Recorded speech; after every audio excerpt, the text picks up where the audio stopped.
Helo, fy enw i yw Einir a fi yw rheolwr adnoddau cynaladwy Cyngor Gweithredu Gwirfoddol Cymru.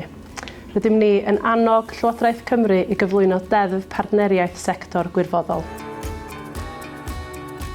Felly mae'r mudiadau rydym ni'n siarad efo nhw yn deuthau ni sut mae'r cylchoedd ariannu tymor byr wir yn ei dal nhw'n ôl. Mae'r sector yn gorfod ymateb yn gyson. Da ni'n clywed straeon ynglyn â ceisiadau, tendro a sgrealu o gwmpas y dyddiad cau nesaf. Mae'n amsugno amser, mae'n ddraen ar amser ac mae'n gwneud i llawer yn oddach i gadw staff da ac i allu cynllunio'n strategol hefyd. Nid yw'n effeithio ar y sector gwirfoddol yn unig chwaith.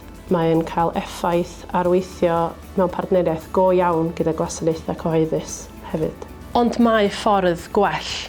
Byddai dyletswydd ariannu teg yn newid y darlun cyfan.